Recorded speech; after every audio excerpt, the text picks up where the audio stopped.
नमो नमः। कैसे हैं आप सब? मैं आशा करता हूं कि आप सब स्वस्थ व आनंदित होंगे। संस्कृत शाला में आप सबका फिर से स्वागत है और आज हमारा विषय है आपकी सप्तमी की संस्कृत पाठ्य पुस्तक रुचिरा का चतुर्थ पाठ हास्य बाल कवि सम्मेलन और उस पर आधारित यह वर्कशीट। बच्चों, यदि आपने इस पाठ की वीडियो अब तक नहीं देखी हो या इस वर्कशीट को अब तक न देखा हो तो आप इसके जो ये आपकी वीडियो है आप इसके डिस्क्रिप्शन में जाकर आप उनका लिंक देख सकते हैं और उन्हें देखने के बाद आप इसे समझें। तो जब आप इस वर्कशीट को करें तो आप सबसे पहले अपना नाम व अपने अध्यापक का नाम लिखें, अपना अनुक्रमांक भी लिखें और फिर हम आगे बढ़ते हैं प्रश्न की ओर। अब जो प्रथम प्रश्न है उसमें क्या करना है, वो कहता है कि मंजूषातः पदानि चित्वा। यहाँ एक मंजूषा है, देखिए ये है एक मंजूषा।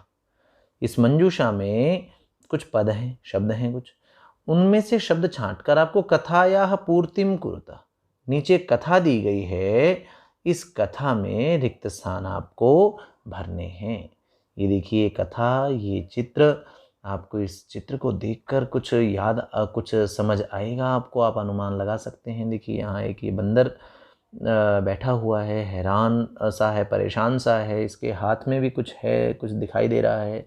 सामने कोई व्यक्ति लेटा हुआ है, कोई ऐसा लग रहा है कोई बड़ा व्यक्ति है, कुछ आप अनुमान लगा सकते हैं, कोई राजा, कुछ ऐसा कोई व्यक्ति है यह। तो यह कथा है। और पहले हम जब आप इस प्रश्न का समाधान करें तो पहले मंजूषा के शब्दों को जान लेना बेहतर रहता है।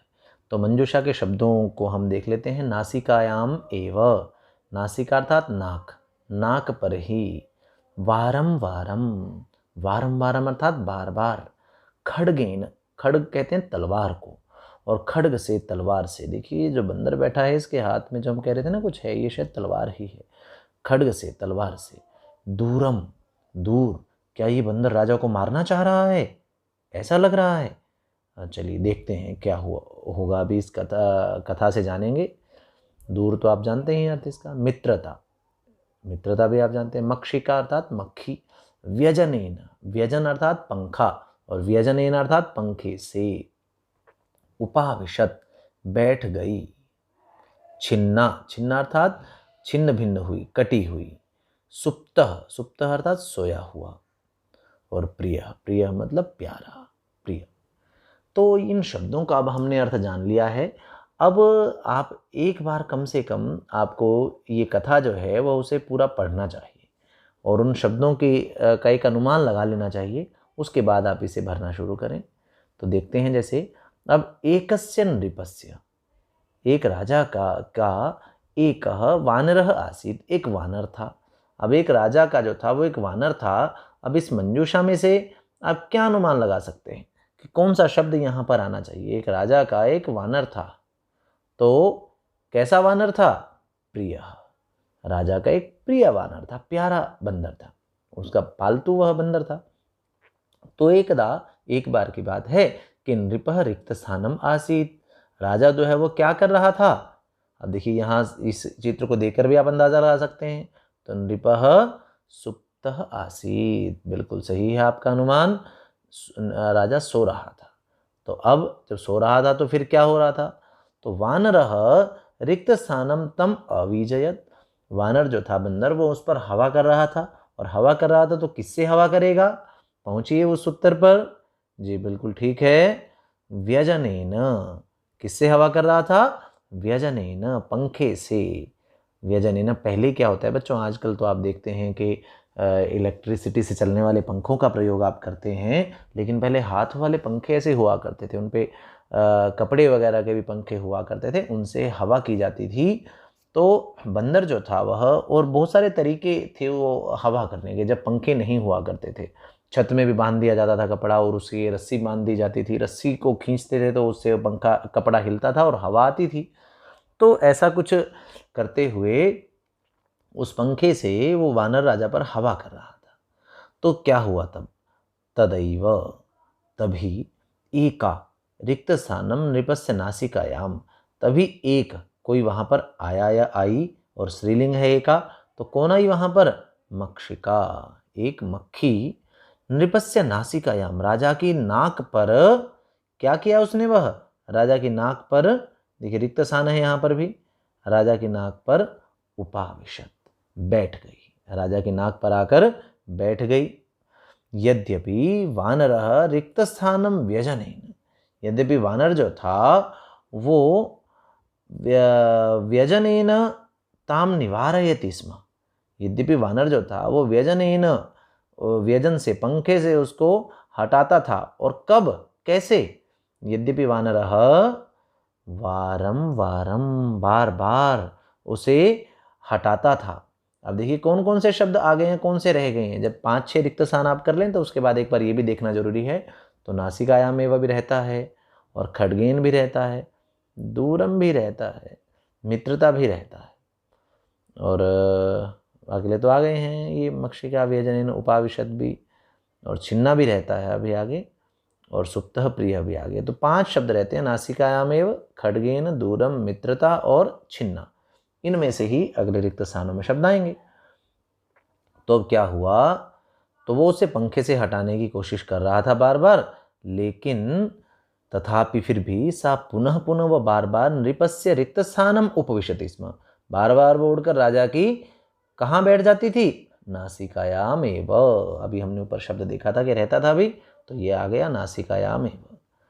अंते, जब बहुत देर हो गई तो अंत में सह, वह उस वानर ने, मक्षिकाम हंतुम, उस मक्खी को मारने के लिए क्या किया, रिक्त स्थानम प्रहारम अकरोत्, प्रहार ही कर दिया। और हाथ में आप देख ही रहे हैं कि क्या है, तलवार है। तो किस चीज से प्रहार कर दिया, खड्गेन, खड्ग से प्रहार कर दिया, खड्गेन प्रहारम अकरोत्।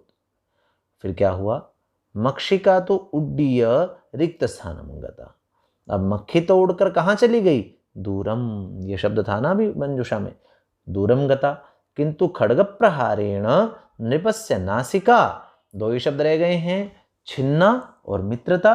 बताइए क्या आएगा इनमें से यहाँ पर, तो यहाँ जाएगा छिन्ना अभवत, राजा की नाक तो छिन्न हो गई, कट गई। अतः एवोच्यते, इसलिए कहते हैं कि मूर्ख जनई सह, क्या ठीक नहीं है, मित्रता नोचिता, मित्रता ठीक नहीं है, मूर्खों के साथ मित्रता करना लाभकारी नहीं होता है। तो इस प्रकार ये एक ऐसा संदेश देने वाली कथा जो है हमने जानी, उसमें रिक्त स्थान पूर्ति की। अब आपके पाठ में से कुछ प्रश्न यहाँ पर पूछे गए हैं, जो आपका पाठ है उस पाठ में से, आपके चतुर्थ पाठ में से ये प्रश्न कुछ पूछे गए हैं, और बड़ा रोचक पाठ है, हास्य बाल कवि सम्मेलन। तो वहाँ से ये प्रश्न हैं सारे।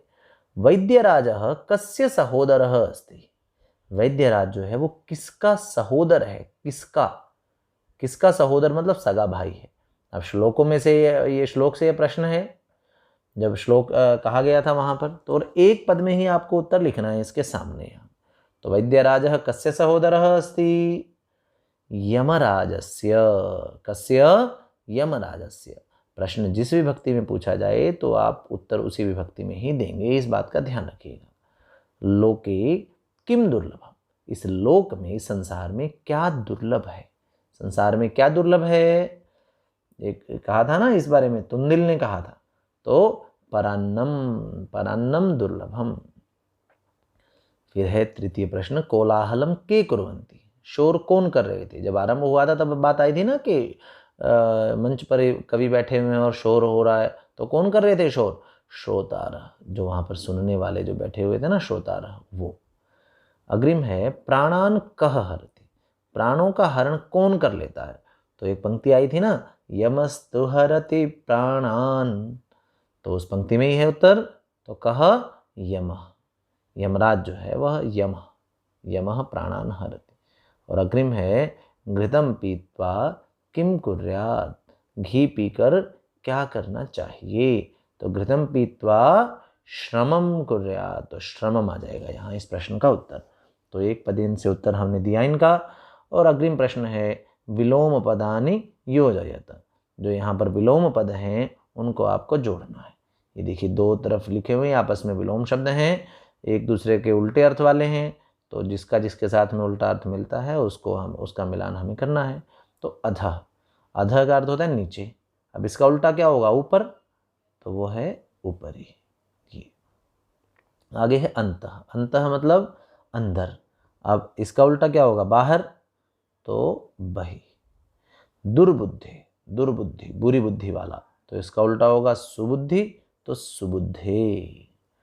फिर है उच्चई, जोर से, और इसका अर्थ क्या होगा? इसका विपरीत होगा नीचई। उच्चई नीचई, या बहुत ऊंचे से, या नीचे ही नीचे से। दुर्लभम, दुर्लभ अर्थात दुर्लभ है, बड़ी कठिनता से मिलता है। और इसका उल्टा हो जाएगा, विपरीतार्थक हो जाएगा सुलभम, जो सुलभ है, बड़ी आसानी से मिल जाता है। तो इस तरह से हमने इन विलोम पदों को जोड़ा है। बच्चों, आप अच्छे से इस वर्कशीट को अपनी करें और सीखते रहें। मिलते हैं आपकी अगली वीडियो के साथ। धन्यवाद।